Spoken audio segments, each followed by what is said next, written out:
Hey, True Believers, Englentine here with another episode of Comic Geek News. So we got the Alita Battle Angel story, obviously. That's the cover. We're going to talk about that first. Then I've got a story about Supergirl I want to talk about and the New Mutants movie. So, of course, we're going to start with Alita Battle Angel. I didn't do a review of this movie when it came out for some reason. I mean, I did on Extreme Movie Show over at Rob Zilla's channel, and we now just started our own Extreme Movie channel on its own. So by all means, I'll leave the link in the description so you guys could go over, subscribe. That's where we're going to be talking about movies for the most part. Here, I wanted to talk about Alita in context of Alita Weekend or whatever they're calling it, the Alita Challenge and all that kind of stuff. First of all, little review. I love this film. I really did. It has heart in it. It really does, man. I mean, it's a great action film. Don't get me wrong. I mean, it just is balls out action. I love the special effects in it are amazing. But what really is in the center of it is a father-daughter relationship that obviously as a father of daughters, I could really get a hold of. And it's not just that I take the Christoph Waltz point of view because I'm the dad. I actually, through watching my own daughters, could empathize with her as well. So it does draw you in emotionally as well as the big set pieces. Now, we all know, and I have covered it on this channel so much, the what's going on with Captain Marvel. And, of course, Brie Larson and her miscommunication that was never apologized, just doubled down on. And that's what really drives people crazy as far as this is all concerned, that the fact that you don't like white man being used as a pejorative makes you weak or makes you exactly everything they say, which I'm sorry. I don't agree with any kind of racism. I don't agree with any kind of sexism, period. So there's a movement now. It's this Alita Battle Angel thing where on the 8th to the 10th, you either go see Alita instead of Captain Marvel, or you pay for Alita and then go see Captain Marvel. That's my choice anyway. Yeah, I think, sure, if that's the way you want to do it, I'm going to do that myself. I already said this in one of my first videos. Hold on, there you go, they're street racing again. But I just don't see a reason for me to give the money. And I'm not very excited over the movie in the first place. I've had better trailers, okay. Now, I'm going to review it absolutely 100% honest. I cannot do otherwise. If the movie's good, I'm not going to tell you it's bad just because, oh, wow, I'll get more clicks if I could hate on this film. Sorry. That's just not me, and it never will be. Never will be. I'll even say that at the beginning of the review again. Thing is, we're not going to cause a dent to Captain Marvel. Not in any kind of real sense. And we're not going to bring this movie into the 300. I mean, it is struggling, this film. Alita, if it's even out on Friday, it's struggling to make it to 100 million domestically. And even in the worldwide box office, in order to make even, it's got to make another 150 million. Guys, Alita Angel was a bomb financially. Brilliant film, loved it, but it is not successful. Not compared to its own budget. So I don't know exactly what you are expecting or I am expecting by this Alita challenge, other than whatever it is that makes you feel good on the inside.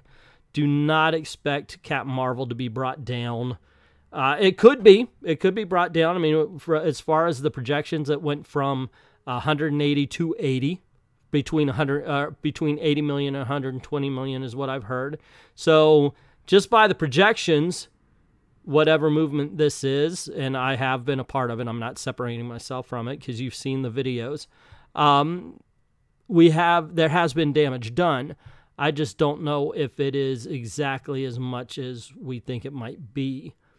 I don't think that Captain Marvel is going to be a huge hit. All the reviews, and I'm going to talk about the reviews in another video, seem to be, it's okay. Yeah, and except for the people who are thrilled that it's the very first superhero film ever to star a woman. Yeah, you know those type. But anyway, yeah, there you go. So March 8th to 10th, what are you going to do? Are you going to go see Captain Marvel? Are you going to pay for a Battle Angel ticket? All up to you. Let me know in the comments. This isn't the end of the video. This is just the end of this story. There are 2 more to go. Okay, to be honest, the Supergirl story isn't so much a story, it's an opinion piece. It's going to be a rant, not an old man comics rant where I'm cursing or anything. It's just a few thoughts on this season, because first of all, I'm a shill for superhero films, for genre movies. Really. Give me Suicide Squad because I had fun because I saw the Suicide Squad on screen. I recognize its weaknesses, trust me on that. But I still have fun with superhero films. You've got to be intensely bad for me to start going, wow, that's bad. So much so that when people put their top 10 worst comic book movies and it doesn't contain Man-Thing, Vampirella, or Swamp Thing 2, I go, you know what, you guys haven't seen enough movies. Because, you know, I could find enjoyment in in the badness of Catwoman and Elektra. But point being is, this season's bad, guys. And you know what? I know a lot of people went off on the fact that they have a transgendered playing Dream Girl. I love the Legion of Superheroes. The person playing Dream Girl is actually not a bad actor, seriously, or actress. Because they're not. Sorry, can't say bad when it's not bad. There's a scene there that I don't understand because genetically, even though it passes, it's still a dude. You know, that's just the way it works. I understand politeness, and I really do understand politeness. But there's a scene where it's like, oh, the women on my planet have this power. Well, then you wouldn't. I'm sorry. You know, we'll accept you as you are, but you just wouldn't. Let's accept it. For that story, it was the wrong character to make a trans, in all honesty. They wanted to do, but you were always, no, you weren't, and that's why you transed. It's a stupid character for them to do that with. I'm not saying don't bring in a trans actor, it's just the wrong character for the story they wanted to tell. But that's not what really bothers me about this season. What really bothers me about this season is they made me into a villain on Supergirl. Okay, let me explain this. This season is all about the border. It's all about illegal immigration. And so if you believe in America first, you're a villain on Supergirl this year. I never understood why people are against the president saying, I'm going to put America first. My question is, okay, well, what country do you want the American president to put first? Never understood it.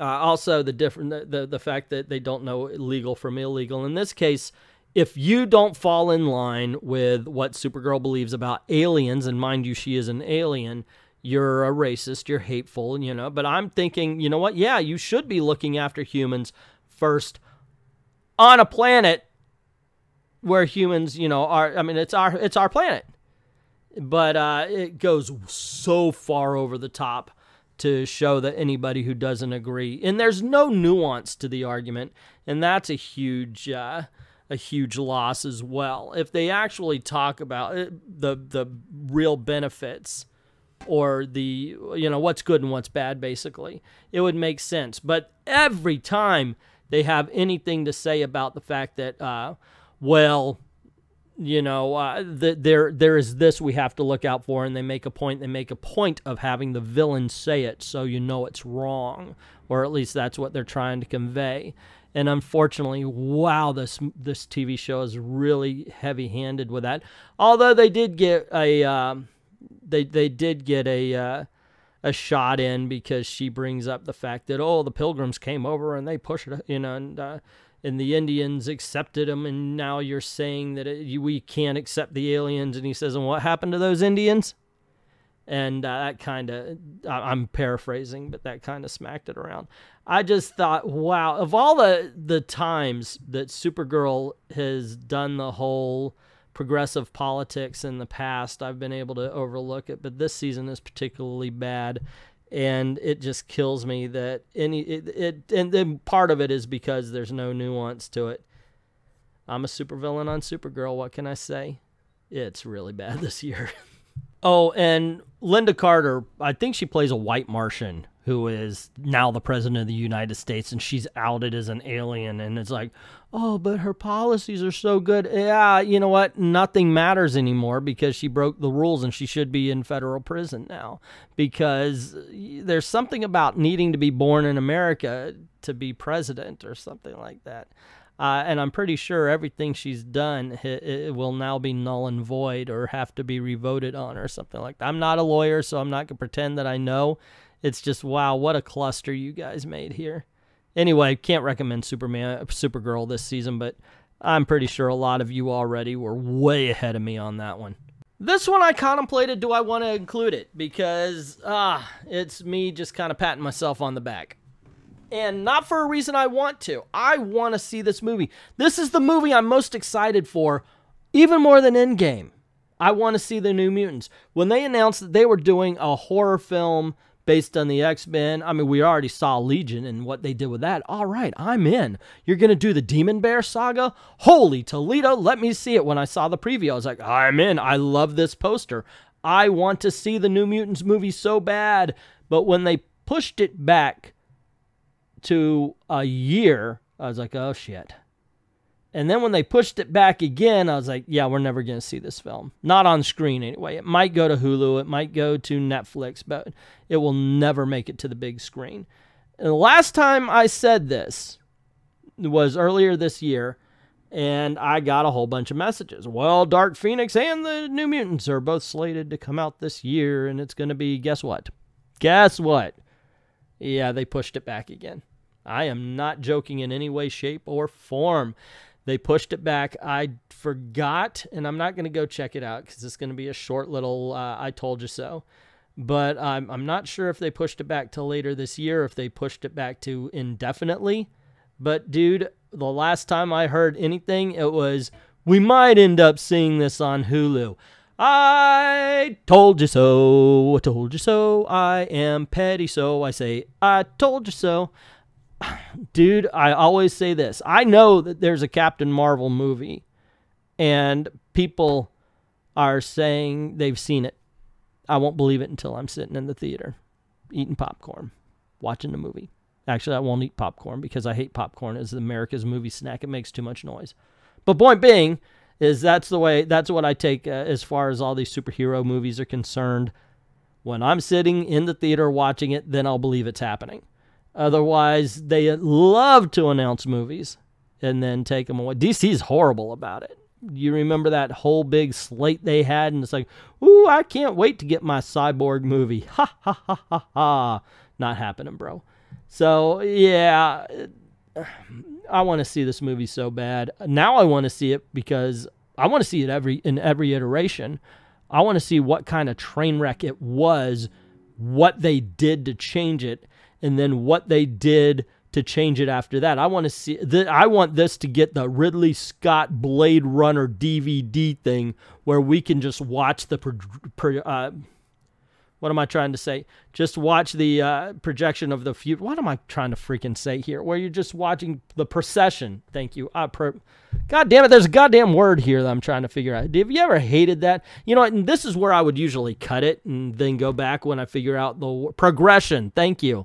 Where I'm trying to figure out what word I'm trying to say, but I'm not going to do that this time because, hey, why not? A little insight into the process. Because this is a rant, basically. I haven't edited anything. I haven't cut. I turned it on just to say what I wanted to say, and everything is off the cuff. But, man, I hate it because that does happen to me a couple of times where I'll go along.